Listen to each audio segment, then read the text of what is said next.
Hey my little sapphires, hope you all are all well and welcome to another YouTube video.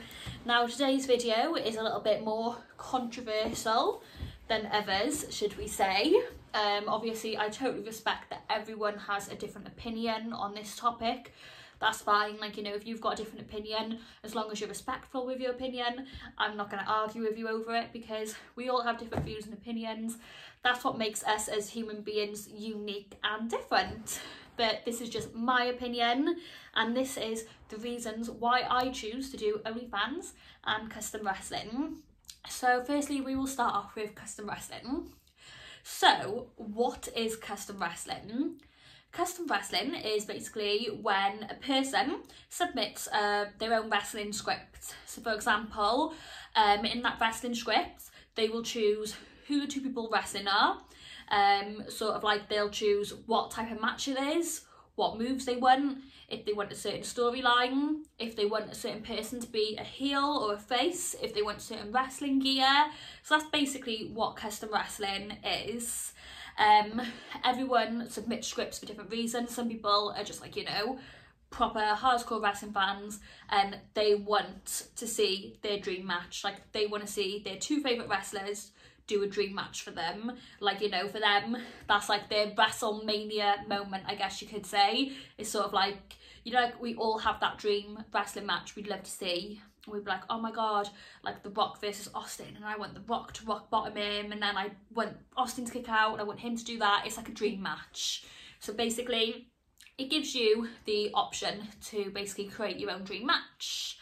Now, also, there is a fetish audience for that as well, where they might find certain wrestling moves sexy. For example, Stinkface, Bronco Buster, things like Walls of Jericho, Boston Crab, Camel Clutch, even simple things like a lockup or a DDT or a pedigree or a powerbomb. For some reason, that move they just like. Like I said, everyone's different. I don't judge. Everyone has a different opinion.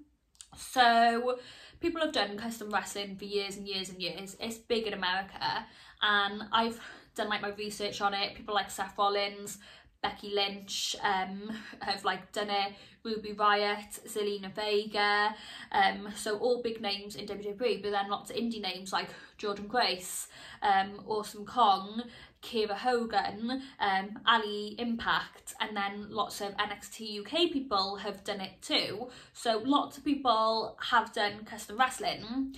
Now, custom wrestling pays a lot more than a normal indie wrestling show, unless, like, you know, like you're like someone who's like, you know, drawing in a crowd and like you're like, you know, one of like top guys in your area, then you're gonna be getting paid a normal wrestling wage, which isn't great, especially like, you know, by a time like if like you've been traveling all day, you've probably spent half your money on food and stuff like that anyway. So literally, like, custom wrestling allows indie wrestler to make a lot more money. I've noticed in America it's so big because a lot of the indie wrestlers who live off wrestling also do custom wrestling as another way to live off wrestling. Now, I enjoy doing it because I don't see it in a fetish way. I see it as, right, I'm in a ring, I'm wrestling someone who is trained like me, and we're wrestling. We're just doing moves, like, you know, we're just doing whatever's on this script. And I enjoy it, and I see custom wrestling as a way to improve my selling, improve, like, you know, certain things. Like, say if there's like a certain move which they put on there, I'm like, oh my god, I hate doing that move. It's a way to improve that wrestling move, just a way to improve my cardiovascular. Like when like we do a custom wrestling shoot, sometimes like you can film anything from like 5 to 10 matches in one day. So for me, it's a way for me to be a better wrestler, and I genuinely enjoy it because anytime when I'm in the ring and I'm wrestling, I enjoy it, especially matches when they're submission only matches, because I love tech wrestling. I can just tech wrestle for ages and not even have to think about it. So for me, I absolutely love it, and for me it feels like a great income, and I still get to wrestle, and more importantly, I get to wrestle in a safe environment where there's just a few of us, like, you know, 4, 6 of us, there's just a few of us, we're in a safe environment. There's no one else around, you know what I mean? I like that. I love it. I really love doing custom wrestling matches. I enjoy reading a script and, like, you know, having to remember that script and then being like, okay, this move comes next. And I enjoy it, like, when I have to play a completely different character, like when I have to play babyface, because I never play a babyface. So for me, I love custom wrestling, and I personally don't see anything wrong with it. I feel like as long as, like, you know, you're at an age where you're a consenting adult and you're doing it because you want to do it, not because you're being forced to do it, then why not? It's totally up to you. And especially like with move storylines and stuff, I feel like with custom wrestling, you should only do what you want to do. If there's something on that script you don't want to do, then as a wrestler, you're like, nah, I'm not doing that. You know what I mean? And I enjoy it. Also working for custom wrestling companies in the past, in the UK, like especially like people living and stuff in Manchester, I felt like it was a great way to meet people, because like I'd come from Wales, but I'd have people from London, people from Scotland, and like they'd be like indie girls there, like Kaylee Ray, Piper Niven, who, like, you know, I didn't work, and then like I'd have the chance to work Piper Niven there and people like that. So for me, it was a great way to meet lots of female workers who live about 5 hours away from you, because a lot of local shows can't afford to bring them people down for a local show, because local shows, like normal local shows, don't make as much money as custom wrestling does. So it was a great way to be able to work with other girls as well. So I've never had a problem with it. Obviously I understand that people do have a problem with it. Like for our custom wrestling company, we will only have someone work for us if they're 21 or over. So yeah, like I feel like if you're at the right age, and yeah, like like, you know, that's why I do custom wrestling anyway. So that's just my views on it anyway. So next, moving on to OnlyFans. Why do I do OnlyFans? So OnlyFans has a lot of good press, a lot of bad press. Some people assume that OnlyFans is literally just porn. OnlyFans is up to the content creator. If you make an OnlyFans, you basically post what you want to post. If you want to post a picture of your dog, you post a picture of your dog. Yes, the porn industry is, like, you know, like OnlyFans is oversaturated with the porn industry. There's no denying that. And yeah, it has made people think, oh, if you do OnlyFans, you must be having sex on OnlyFans, you must be getting your vagina out, this and that. I don't think of it like that. I think of OnlyFans as a platform, for example, like Patreon, which a lot of indie wrestling girls use, is Patreon. For me, it's a platform where I can upload my content and I can get a weekly wage. I upload my content, people pay a subscription fee. Obviously, yes, I have pay-per-view, and pay-per-view might be a tiny bit raunchier, but that's if someone wants to pay that extra to see that particular pay-per-view.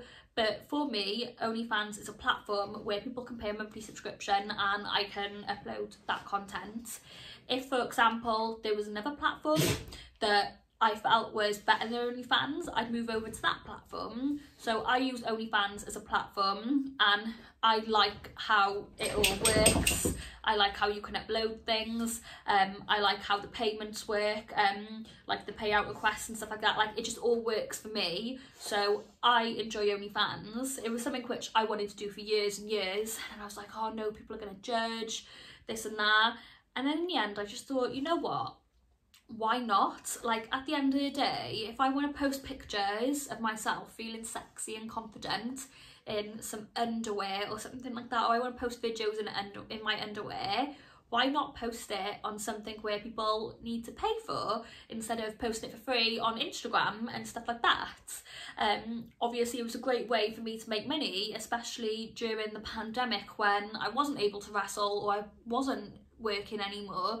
And it was, for me, it was a great way to earn money. And, like, you know, once again, I'm in the comfort of my own home. I'm doing my own photo shoots. I'm completely safe. I've not got anyone telling me what I should and shouldn't be doing. I'm my own boss. I've not got anyone forcing me and saying, Nadia, you have to get your tits out now. It's like, no, I'm going to do what I want to do with my body because it's my body. Does that make sense? So for me, like that's one of the reasons why I like using the OnlyFans platform. With my OnlyFans, obviously I've always been very open about it. Like, you know, I do have like a little bit more raunchier content on my PPVs, but that's up to people whether they want to see that or not. But it's mainly like, you know, lingerie, implied nude, implied topless. I've not got my vagina hanging out or my nipples hanging out or like, you know, doing sexual things with anyone. So yeah, like this is just the way I see it. Like, now I know I'm not signed by WWE, I'll probably never get signed by WWE, but the way I see it is back in the day, in the Attitude Era, early 2000s, like all of the divas were doing like, you know, the Diva magazines, the Viva Los Divas, Divas DVD, they were all posing in things like Playboy, in their bikinis, in their underwear. They were like, you know, even doing matches in their bikinis and underwear, and you had a big corporate company making so much profit off that, so much profit, and the divas were probably getting paid a certain wage. So for me, I just feel like, okay, with OnlyFans, I make all that money. Yes, OnlyFans takes a tiny little cut, but I set the price and I do what I want to do. I've not got a man or a corporate company telling me what I should do, telling me what I should wear, telling me how much skin I should show. I'm making them choices as a consenting 29-year-old adult. I'm making them choices. Now, I know some people might think, oh, but like, you know, women have fought so far to like, you know, having like the Divas Revolution and stuff like that. Do you not want to be respected as like a women's wrestler, this and that? I feel like you should, regardless, be respected as a woman. Like, not just a women's wrestler, but a woman. The women wrestlers, who obviously in a Divas Revolution and all that, like, yeah, they're great wrestlers, but they're still wearing hot pants and like tiny little tops. So why can't I do that on my OnlyFans? You know what I mean? Like, you can be a good wrestler, but you can also be proud of your body and show it off if that's what you want to do. If you literally just want to be a wrestler, that's fine. That's not a problem. But I want to be both. I want to do good matches, but at the same time, I'm proud of my body. Like, I've literally battled with my body for so many years. I've dieted, I've literally been up in weight, I've been down in weight, I've been bigger, I've been smaller, I've literally hated my body, beat myself up over my body, and I'm at the age now where I'm confident in my body, and I'm like, no, this is my body, I'm only going to get this one body, I'm going to show it off. And if people want to, like, you know, come on my OnlyFans and support me and pay to see my photo shoots, then why not? I put a lot of work into my OnlyFans. I literally, like, people don't realise how much work you put into it, but like all of the editing stuff you do, literally taking picture after picture after picture, editing it out, replying to all the people on your OnlyFans as well, the promotion of my OnlyFans, so much goes into it, which people don't think. Like, I don't just take one picture and it's perfect. Literally, during lockdown, I do like photo shoots every day, and like I do like my hair, makeup, so that takes about 2 hours. I pick my underwear, then I'd be doing different poses, and yeah, like holding poses, and then you're like, oh my god, I can breathe now. There's so much more work that goes into it, and then changing outfits, it's tiring. Some people say it's not like a job. It is. Like, I've built that up, and the reason why my OnlyFans is so successful is because before that I built a brand. That's what I've always wanted to do. I've always wanted to build a Nadia Sapphire brand.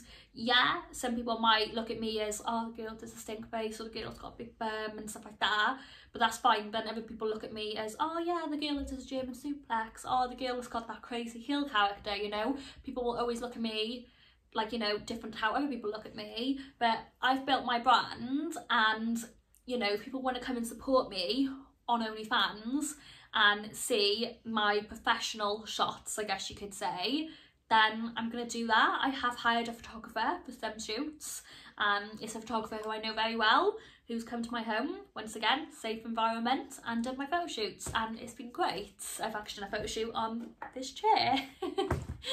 If you're on my OnlyFans, you've probably seen that. But yeah, OnlyFans as well, I like to upload my wrestling matches, because there's a lot of people, for example, who might have not seen my wrestling matches. So once again, I don't just see OnlyFans as a sexual thing. I see it as, for example, like a Patreon. So, for example, OnlyFans just for me, purely a platform for my fans to subscribe and see my stuff. So one of the things is they get the YouTube links for my wrestling matches. So they're my private YouTube links, like where, like, you know, I'll go to a show, I'll film my wrestling match, and then I'll just put it on a private and this is YouTube link. And then basically people who are my OnlyFans can then go and watch that match. So basically it's sort of like the Nadia network, if that makes sense. Obviously, like, I've got fans from all around the world. So say if I'm doing a show in my local area in Cardiff, someone from the USA isn't going to come and, like, you know, watch that match. So they don't miss out. They get to watch it on my OnlyFans. Obviously not all of our matches are recorded at other shows. So that's just another benefit as well. They get to speak to me, ask me questions. I go live on OnlyFans. I do live Q&As. There's so much more to it than just like what people think. So yeah, that is just basically the reasons why I do OnlyFans and custom wrestling. So I hope that gives you guys sort of like an insight to it all. Obviously, you're more than welcome to ask any questions down below, but I just thought maybe that'd be like an interesting video to let you guys know what my thoughts are. Obviously, I'd love to hear your thoughts, so you can put them in the comments down below. But like I said, respectful only. If you don't agree with me, that's not a problem. Just be respectful. There's no need for, like, you know, name calling, slut shaming, or being horrible to someone, because what's the point? Like I said, everyone has different opinions. But yeah, anyway guys, if you do like this video, make sure you like, make sure you subscribe, and if you do want to be on my OnlyFans, go subscribe. I'll put the link down below. Yeah, take care.